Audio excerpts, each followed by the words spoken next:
at a glance, you say, holy good for you, Yoel. Stepping up, trying to save the card. But then there's a big only if. Stop. There's an interim. Date? What is the date? June 6th.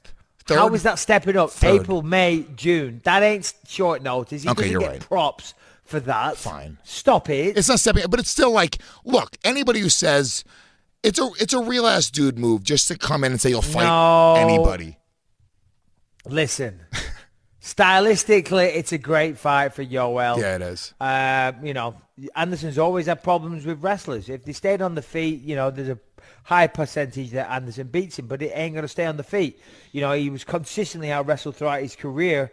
I don't understand why of the week wants an interim title fight. And if the UFC do it, I'm going to be very, very shocked because there's supposed to be a middleweight title fight happening in the summer. How can you have an interim title fight and the actual title fight in the same time frame, in the same season? There's no injury. The champion is active and there is a fight scheduled. So, hence, of the week. I don't understand. Why would Yoel want that? Here's the thing that I don't really get, okay? And you'll be able to shed some light on this, hopefully. Is it just about having any belt? Is it just anything? Or do you want to really be considered the best? Because in order to be the champion of the division, he would have to beat you, whoever truly holds the title. So why would you want a paper championship? I don't understand the appeal there for Yoel Romero. People are just going to say he's not the real champion. Yeah, absolutely. I guess it's... I don't know. I mean, I guess there's a little bit of prestige there. You could say I was the interim belt holder. I don't know. It's like... Does it count for pay-per-view points if he headlines a pay-per-view with an interim belt? Is there some more money involved? I don't really get why there's even I don't know. Maybe there is pay-per-view points there as well. I mean, I was with Max Holloway last week, and I wanted to ask him, Max, do you feel like the real champion? Because obviously he's an interim belt holder. But I didn't ask him because I didn't want to be insulted because that's not how I meant it. I was kind of curious as to how he feels about that, and we did talk about it, and I think he did actually say fuck no. He wants to fight Jose Aldo, but I can't understand why Yoel would want that. Going back to Kelvin Gastelum, it's a real shame for the kid. I like Kelvin. I like the way he handles himself. Like the way he fights. His last two performances have been fantastic. To get flagged for something like marijuana, it's a shame for the kid because, of course, it's not performance enhancing. If it was performance enhancing, I wouldn't be sympathetic in the slightest. Of course, marijuana is a recreational drug that is widely used by many, many people and is legalized here and there. I'm assuming that he smoked it at a calculated time and he got his calculations wrong. I don't assume that the day before he was, getting high or whatever. He just made a mistake or it stayed in his body longer than what he thought. And it really is, it's a shame for the guy because he's got a lot of momentum. That's going to slow him down. I don't know what the punishment is for marijuana as of right now. I think your brain activity slowing down, loss of sperm count, lack of motivation. You meant from the UFC. You didn't mean in life. From the UFC. It's just another shitty joke, Mike. I'm trying here. I am trying. It went way over the top of my head. Yeah, I know. It happens sometimes. He's going to be out for 6 months to a year. I don't think that weed should be illegal. We've argued about this before. I don't think it should be illegal in life or in the UFC. I agree. I don't think you should be criminalized for that activity. And I'm saying that activity because my children are around. Because I'm pro-choice. You do whatever you want. If it doesn't hurt me, then good for you. It's just kind of funny that you use the term pro-choice, which is we use toward something very specific, and then you just use it toward I smoke weed. I'm pro-choice. Why not? Yeah, well, do whatever you want. It doesn't hurt me. Then good for you. If that's what you want to do, great. But we're going off on a tangent here. It's all right. Why is it that everybody that smokes weed feels the need to shove it down your throat? For example, Eddie Bravo bangs on about it constantly. So does Joe Rogan. This morning on Instagram, Nick Diaz, he's in a car in Las Vegas. He's got this gigantic bag of weed that he's filming on Instagram.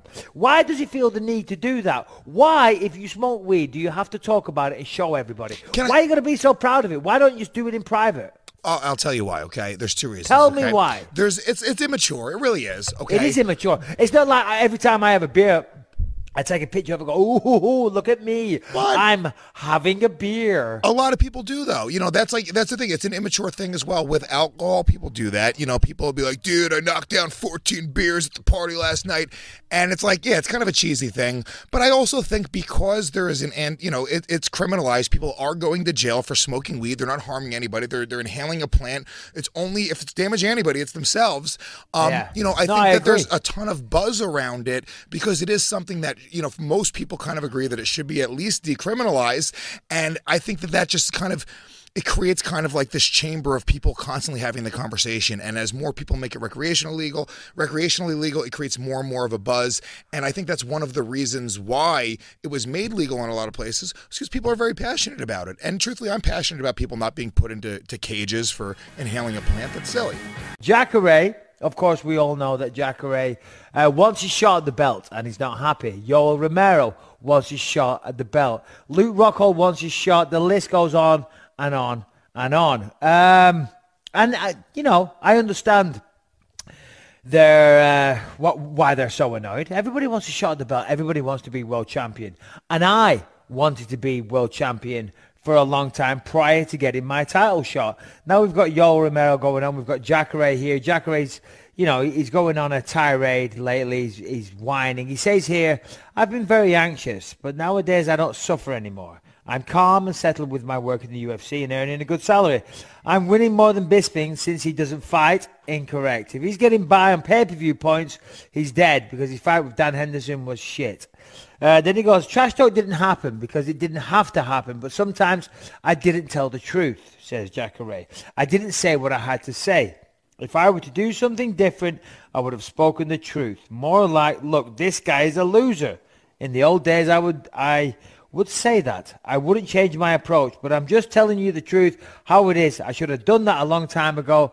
Bisping is a loser. So here we go. Obviously, not very nice things. Yoel doesn't say very nice things.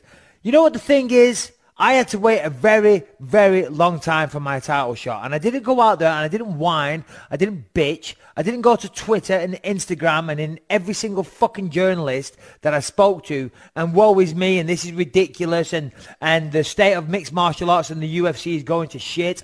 I never said that. You do you. You carry on fighting. The cream rises to the top. And if you're good enough, you'll get your fucking shot. And if you're so good, Jacare, and if you're so good, Yoel Romero, the landscape of MMA is ever changing. And if you're that good, if you're that bad, you're going to continue to win fights and you'll get your shot. So stop whinging, stop complaining, get over it. I'm fighting GSP, hopefully in the summer, early autumn, as we call it, early fall.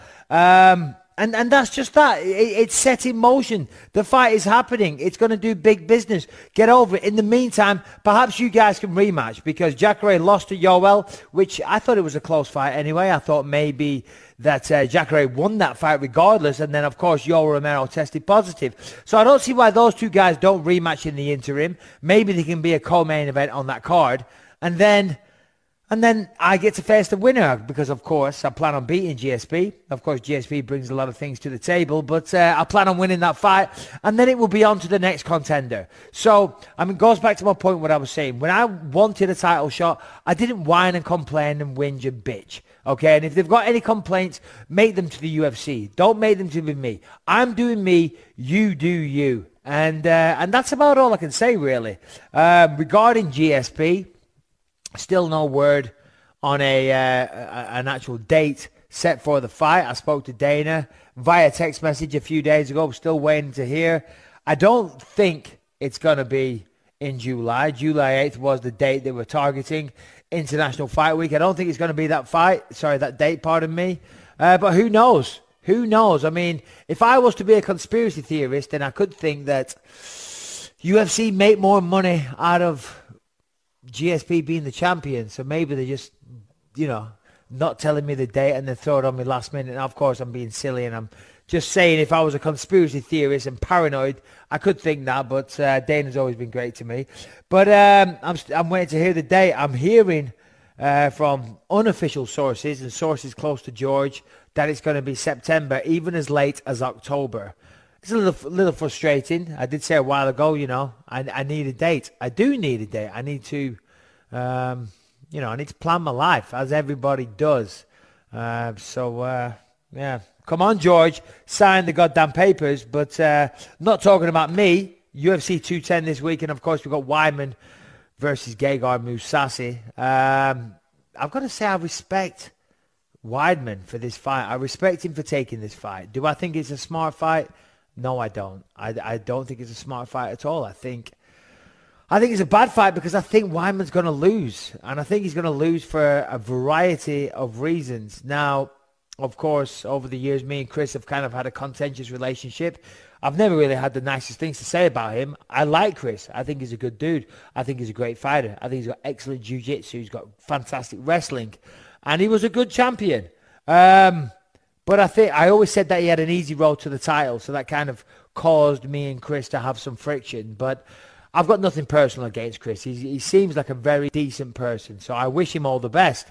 But I just think losing to Luke Rockhold, then losing to Yoel Romero in the fashion that he did. They were both stoppages. Last one was a knockout via flying knee. The fight against Rockhold was pretty much a systematic beatdown. Now, that has got to affect your confidence. I don't care who you are. You go out there, you get served, you get handled very, very convincingly in 2 fights.